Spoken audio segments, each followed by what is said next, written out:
Curahan hati seorang wanita yang harus menjadi istri kedua dari suami orang.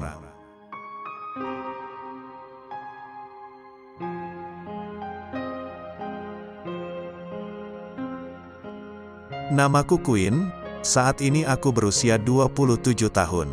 Orang-orang bilang usiaku masih muda, tapi di usia ini aku sudah banyak melewati pahitnya kehidupan. Ya, perpisahan orang tuaku, perceraian dengan suami pertamaku, dan lainnya.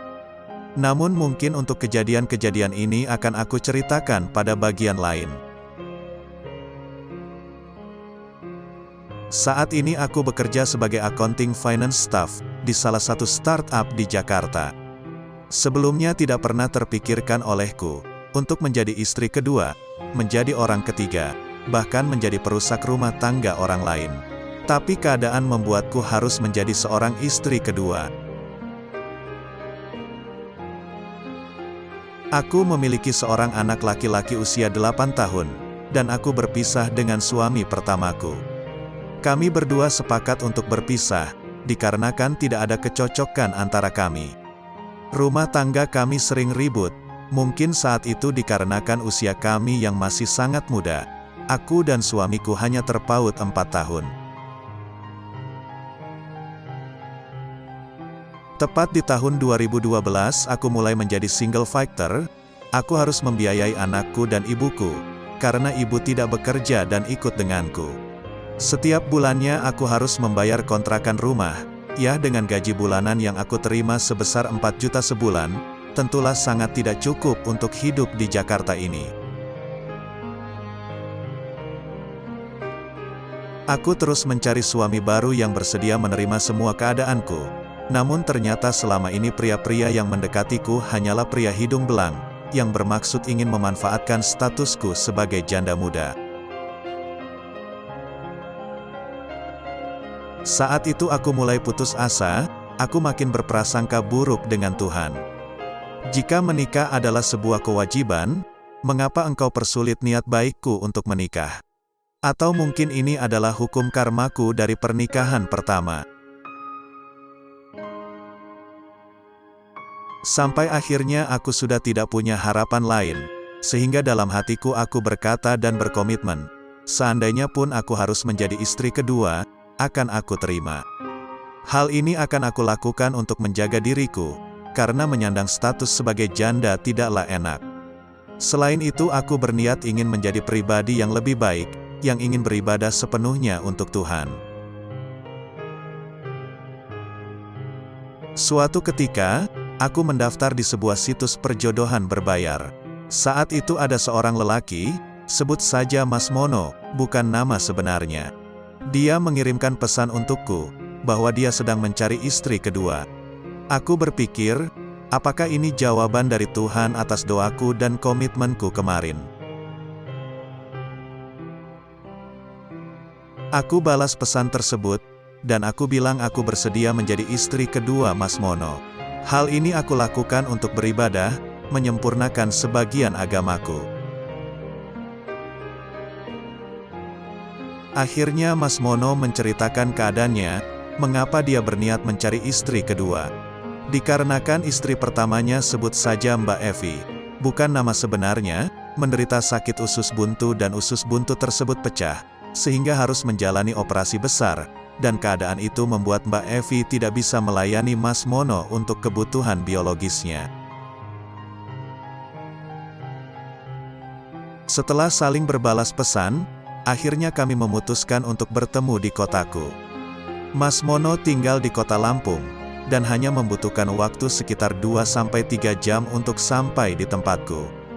Ini adalah pertemuan pertamaku dengan Mas Mono. Namun saat itu Mas Mono langsung memintaku untuk menjadi istri keduanya. Mas Mono tidak memaksa, tapi dia sangat berharap aku bersedia menerimanya. Mendengar cerita Mas Mono, aku menjadi sedikit iba.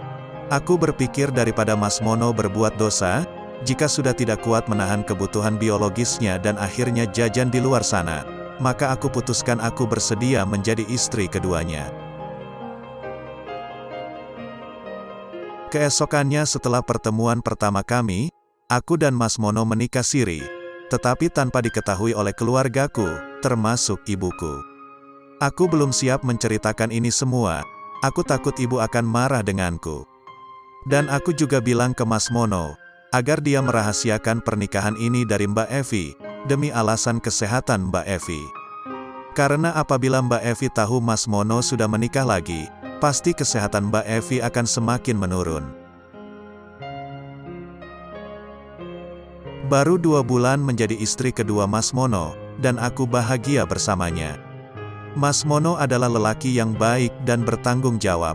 Selain itu, ibadah Mas Mono sangat bagus. Namun selama 2 bulan ini aku terus mengalami konflik batin. Sejujurnya aku bukanlah seorang wanita yang jahat, yang tega merampas milik orang lain. Tapi satu sisi aku juga membutuhkan Mas Mono, jujur aku mulai mencintainya. Kadang aku sedih, karena aku jarang bertemu Mas Mono, mungkin hanya sehari dalam sebulan aku bisa bersama Mas Mono. Setiap kali aku melihat foto yang diposting Mbak Evi di Facebooknya, hatiku terasa sakit. Aku cemburu, tapi aku juga harus tahu diri. Aku juga terkadang merasa aku jahat dengan Mbak Evi. Mbak, kamu mesra sekali dengan Mas Mono. Aku cemburu, Mbak. Tapi aku tahu diri dan aku tahu posisiku. Aku sebenarnya tidak berhak atas Mas Mono. Seandainya kamu tahu bahwa Mas Mono sudah menikah denganku, mungkin hatimu akan lebih sakit dari aku. Maafkan aku, Mbak, ini semua aku lakukan agar suamimu terjaga, agar dia tidak jajan sembarangan di luar sana. Dan aku akan merahasiakan pernikahanku dengan Mas Mono serapat mungkin darimu, Mbak. Aku nggak mau kamu makin sakit. Aku berharap kamu segera sembuh dan bisa melayani suamimu lagi, Mbak. Itulah kata-kata yang sering terucap dalam hatiku, setiap kali aku melihat foto Mbak Evi dengan Mas Mono beserta anak-anak mereka. Aku pun sempat bilang dengan Mas Mono, apabila Mbak Evi sudah sehat dan sudah bisa kembali menjadi istri yang sempurna, bisa menjalani hubungan suami istri seperti sebelumnya, dan Mas Mono ingin kembali sepenuhnya dengan Mbak Evi, insya Allah aku ikhlas melepasmu, Mas. Pokoknya all the best untuk kamu dan keluargamu, Mas. Aku tahu, aku sangat tidak berhak atas kamu, Mas. Aku sadar dengan posisiku. Dan Mbak Evi, mohon maafkan aku. Semoga kamu segera diberi kesehatan, amin.